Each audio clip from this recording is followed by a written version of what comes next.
बच्चों, आज हम पाठ 4 अतिथि देवो भव कहानी का लुत्फ उठाएंगे।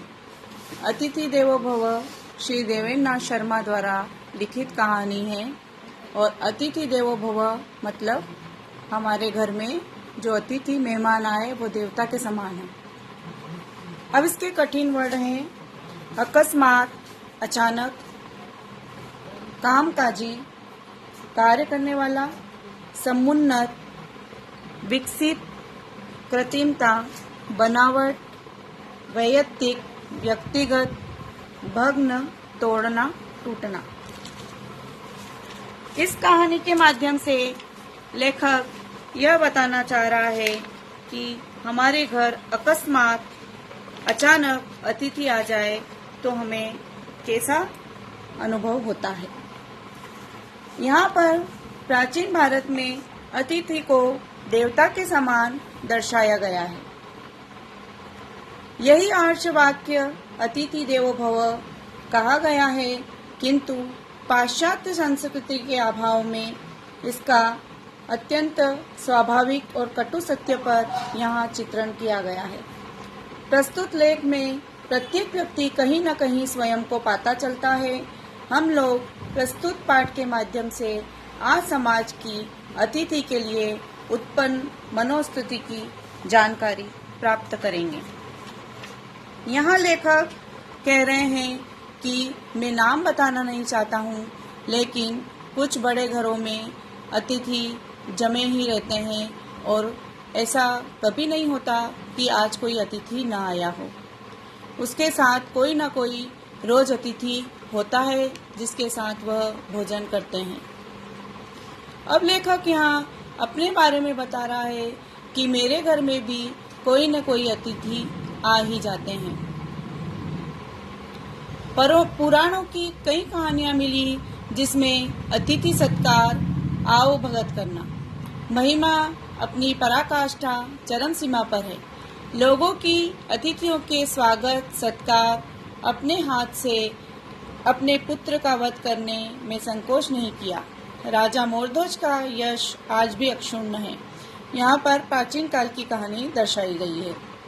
जब अतिथि को देवता मान लिया गया था, ये करने योग्य था, लेकिन यहाँ लेखक कह रहा है कि अतिथि शब्द के समांतर एक दूसरा शब्द गढ़ा है असमय अतिथि का अर्थ है कि जिसकी तिथि न हो, अर्थात असमय आ जाना, कोई निश्चित समय न हो और वह हमारे घर में अचानक आ जाए। तो लेखक कह रहे हैं कि मैं बड़े शहर में रहता हूँ, लेकिन किसी न किसी कामकाज से लोग वहाँ पर आ जाते हैं और बड़प्पन दिखाने के जो कई साधन हैं उनमें एक यह भी है कि मैं क्या बताऊँ साहब, खाना खाने तक की फुर्सत नहीं है, क्योंकि लेखक कामकाजी व्यक्ति है। न मान लीजिए वो कभी हाथ न लगे, ऐसी स्थिति जब में कोई आता है तो मेरा हृदय शंका से भर उठता है। अतिथि आते हैं तो केवल अन्न खाते हैं, किंतु असमय देव, जो मतलब असमय आने वाले मेहमान जान खा जाते हैं। आजकल अन्न भी बहुत कम महंगा नहीं है। लेखक का कहना है कि महंगाई बहुत बढ़ गई है और उस समय जब अतिथि असमय आ जाए तो यह सिद्धांत हमें ठीक नहीं लगता। इसलिए अतिथि पहले छठे चौमासे आते थे। छठे चौमासे मतलब कभी कभी आना, लेकिन आजकल यातायात के साधन इतने बढ़ गए हैं कि अतिथि कभी भी आ जाते हैं। उस जमाने में बस ट्रेन नहीं हुआ करती थी तो अतिथि को आने में सोचना पड़ता था, लेकिन अभी साधन उपलब्ध है तो अतिथि कभी भी आ जाते हैं, ऐसा लेखक का कहना है। लेखक कहना चाह रहा है कि ऐसे अतिथियों से मैं परेशान हो गया हूँ और मैं सोचता हूँ कि मैं भी कहीं न कहीं किसी न किसी रूप में किसी न किसी का अतिथि हूँ, लेकिन मुझे यह कहने में बड़ा दुख है कि असमय अतिथि किसी के घर ना आए, क्योंकि आजकल सब साधन है, इसलिए हमें पहले से अवगत कराना चाहिए और उसके बाद ही हमें किसी के घर जाना चाहिए। यहाँ लेखक का अतिथियों की विशेषताओं का क्या वर्णन करूं? ऐसा लेखक कह रहा है कि महाभारत में भी कहीं एक संख्या में 2000 हो जाएगी और अपने अतिथियों की वैयक्तिक विशेषताओं का मैं वर्णन कैसे करूं? एक मेरे नियमित अतिथि हैं। नियमित इसलिए कि उन्होंने मुझे अपना शाश्वत कृपा पात्र बना रखा है, ऐसा लेखक कह रहा है। उनकी कई खूबियां हैं। एक खूबी यह है कि वह भोजन का लुत्फ बड़े ही मजे से उठाते हैं और उन्हें दाल में शुद्ध घी चाहिए। तो लेखक का कहना है कि वह आकर अपने पसंद का वह भोजन मांगते हैं। अब मैं कैसे कहूँ कि मेरे घर में शुद्ध घी का प्रचलन बंद है, क्योंकि बहुत महंगाई है और हमारे घर में शुद्ध घी हम कम खाते हैं। लेकिन वह जब भी आते हैं उन्हें शुद्ध घी चाहिए, तो उनके लिए मुझे विशेष इंतजाम करना पड़ता है। ऐसा लेखक कहते हैं कि ऐसे अतिथि असमय जब आ जाते हैं तो बड़ा ही दुख होता है।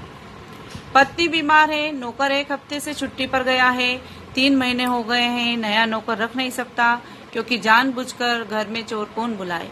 इसलिए जब तक वह नहीं आता तब तक स्वयं सेवक बनकर रहना है। महीने का अंतिम सप्ताह है। ऐसे शुभ अवसर पर जब अतिथि पधारते हैं तो मैं क्या खाऊं, उन्हें क्या खिलाऊं, क्योंकि मैं परदेश में हूं।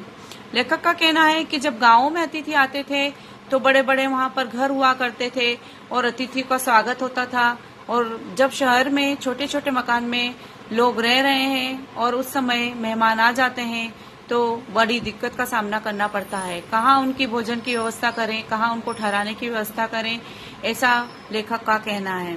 तो लेखक कहते हैं कि मैं सत्कार करूंगा, उनको खिलाऊंगा पिलाऊंगा, सब करूंगा, लेकिन मैं भी किसी न किसी का अतिथि हूँ, कहीं न कहीं मैं भी जाता हूँ, लेकिन ऐसे असमय अतिथि घर में न आए, इसलिए लेखक ने इस पाठ की रचना की। तो बच्चों, इस कहानी से हमें यह शिक्षा मिलती है कि अतिथि देवता के समान है, लेकिन असमय किसी के घर जाना अच्छी बात नहीं है। हमें सोच समझकर किसी के घर जाना चाहिए।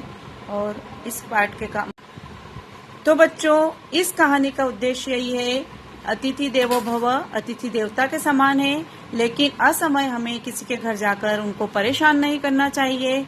इस अतिथि देवो भव कहानी के माध्यम से लेखक हमें यही बताना चाह रहा है कि हमें जबरन किसी के घर जाकर परेशान नहीं करना चाहिए। अगर बहुत जरूरी काम हो तो ही हमें किसी के घर जाना चाहिए।